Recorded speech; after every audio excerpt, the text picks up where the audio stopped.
Welcome to another episode, GMAK, the Boilerman. Another beautiful day here in New York. Taking some time, shooting some content. Couldn't ask for a better day to be out here sharing some time with you guys and providing as much information as we can.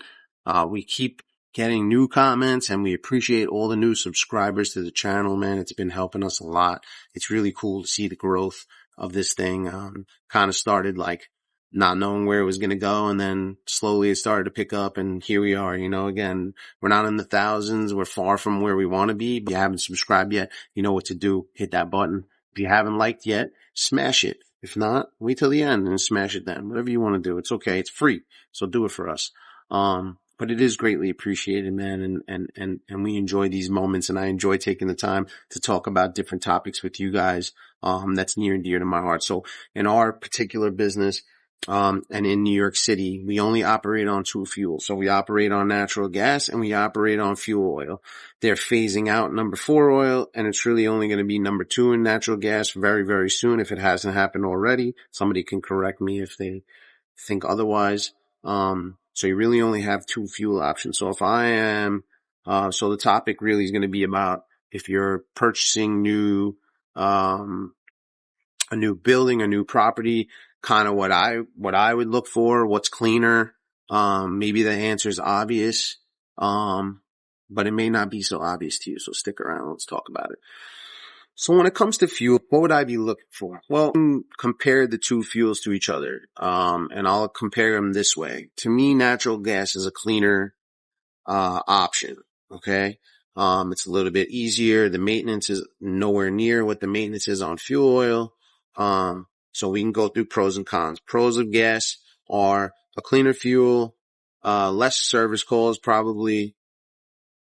Maybe not probably, it's definite because I remember back with the oil days, I came in like at the very end of when oil was really like going, and we were starting to transition into installing natural gas lines, from the building down to the burner equipment. Cause we did a lot of conversions when I first came into the business, but that doesn't mean there's no failures. That doesn't mean that it isn't without, worrisome. It can be a very volatile and dangerous fuel. I've seen explosions happen. I've heard stories of explosions happening. I've heard a lot of equipment failures. So it's not without its problems. But it is a very clean fuel. And for the most part, if you know what you're doing, and again, like a lot of videos I talk about safety is such a important integral thing that we talk about because without operating in a safe capacity, I mean, what's obvious here? It's the number one thing we have to look for. So as long as you're on top of your preventative maintenance, as long as you're somebody that is very thorough when you're on the job site, you really shouldn't run into a lot of problems with natural gas. But there are failures. There are mechanical failures. Like everything else in the world, they're making things like it isn't like how it was 40, 50 years ago where you had a water heater last 60 years. Those days are over. You're lucky if you get 5 now. And they're not even giving the warranties they used to give. And that's all for a reason, right? I mean, they can't, if you can't sell more than one product because the product lasts 50 years, you're going to go out of business. So it's not in their interest to give you things that are going to last you a lifetime. With that being said, man, I do like natural gas. I feel like if I'm owning or buying a building, I think if I'm purchasing a property, I'm definitely looking. I mean, listen, I have rental properties and one of the first things I look for was what type of equipment I have. Do I have natural gas? For a reason, right?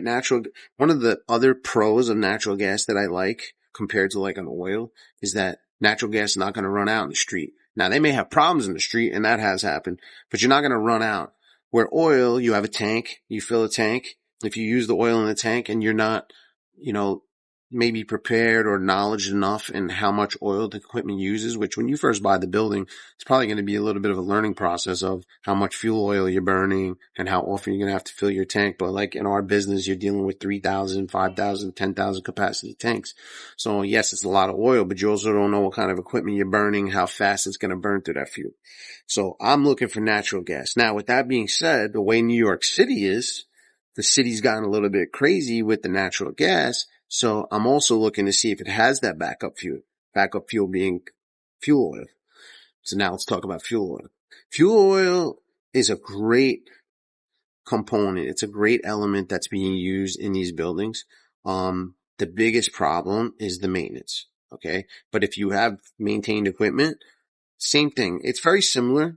It's a little bit more involved, but if your preventative maintenance is there on your oil and you're keeping on top of your filters and making sure everything's clean and your tank is clean and all that, it's a way more efficient fuel in my opinion. It burns at a higher BTU rating.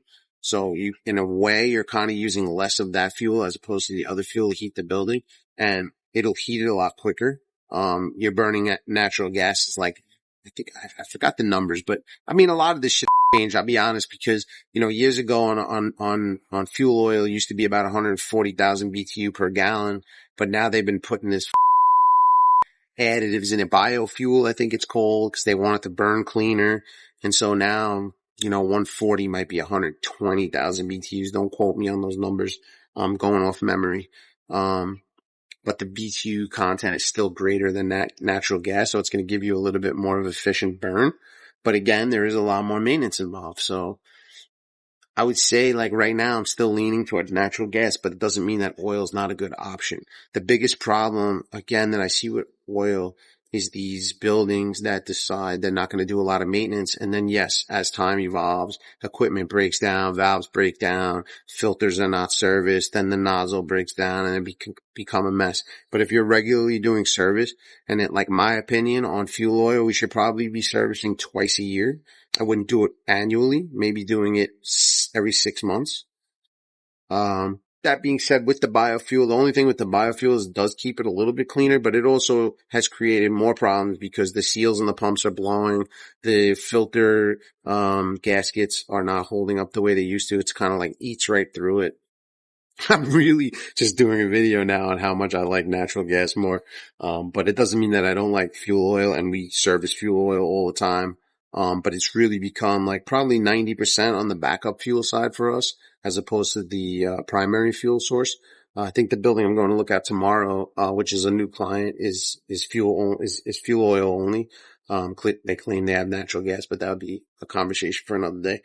But with the fuel oil, they really it's like everything else. I mean, I live in New York City, man. I mean, think about it. It's, I don't want to get into politics on here. It's not a political page, but they've gone crazy with a lot of this stuff and this, green solution.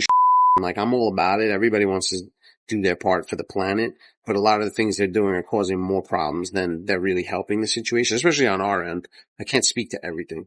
But with the fuel oil, they've been putting additives, and those additives are eating alive everything. So, like, years ago, they used to give you, if I went and bought an oil pump, they would give you some kind of warranty on the pump. Now, when I buy a pump, they don't give you because the seals are just burning out rapidly and the pumps are leaking. And when a pump is leaking on oil, it has a propensity to suck in air, and then you have air problems, and then it's a mess.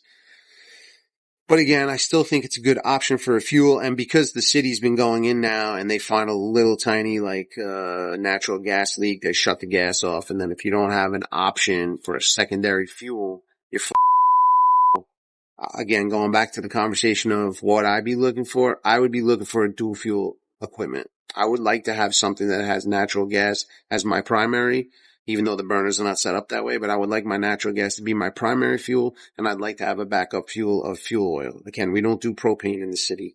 Maybe there's certain places that do, but I've never seen it.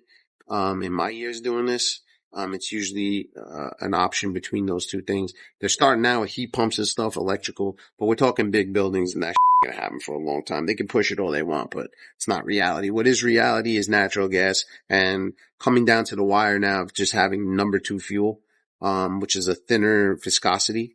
You used to work on 6 oil, which was like tarry and thick, so you had to heat it constantly, and it was a disaster. But they phased that out already, so we don't even need to discuss it. I may do a video on it just to talk about it because it's fun to talk about, but I like to talk about things that are relevant to the you're going through. So if you're a business owner, or you're a building owner, or you're a building manager, my suggestion when you go to look, you're going to want to know what equipment's on there. I 10 out of 10 times suggest a dual fuel burner, and with natural gas as my primary, for the reasons I stated. You don't want to be caught with your pants down. I've seen it many times where the gas company comes in, they turn the gas off, and there's no alternative fuel. Guess what? You're asked out.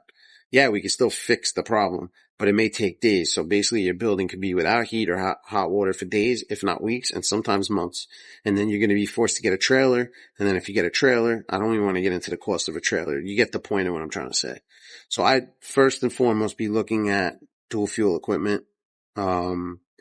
And don't be so quick to just get rid of your oil, please. I've seen that too many times. Guys think they don't want to pay the bulk storage cost every year. They don't want to pay to test the tanks and the equipment out.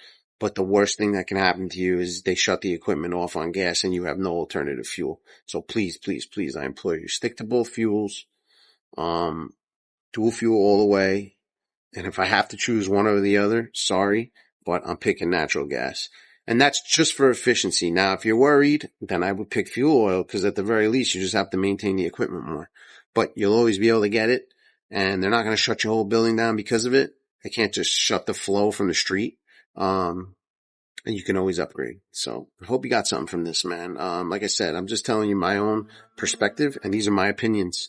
This doesn't come from anywhere. I didn't read this in a journal or, Chat GPT. This is just me talking to you and giving you my thoughts from my perspective. And again, I'm speaking to you from someone who's in New York City. If you're watching this in California, it might be similar, but if you're watching this in the middle of the country, you may not have these problems. So again, I'm giving you the opinions from a guy who has a business in the 5 boroughs of New York City, and New York City is a hole, and it's not going in the right direction. So I give you my opinions from where I sit. Okay, I sit here. If you're like in Oklahoma somewhere, I don't sit where you sit, and I don't know if you have these problems. Maybe Oklahoma doesn't even have heat like that. I don't know. I'm not a geographical but that's where I stand. So appreciate you guys being here, man. If you've watched this far and you haven't subscribed to the channel, subscribe to the channel, man. And if you haven't hit the like button, smash that like button. Don't just hit it. Hit it hard.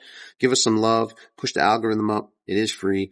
If you want, leave a comment below. Let me know what your thoughts are on the topic. We always love to hear your feedback. If you have any ideas for any other topics you'd like to hear us discuss, also leave a comment. We're good with it, man. I love it. I love hearing from you guys. I love coming up with different ideas. Sometimes I, run into writer's block. It's very easy to do that. So take a couple minutes. It's not even a couple minutes, probably like 25 seconds of your entire day. If you want to hear me talk about a topic or something that's on your mind, drop it down below. We'd be glad to talk about it. And I'll even respond. We always respond to every comment. I've never left a comment unresponded to, if that's proper English. All right. Appreciate you guys being here. Hope you have a great day. Hope you keep killing it. Hope you keep crushing in your business and in life. Peace.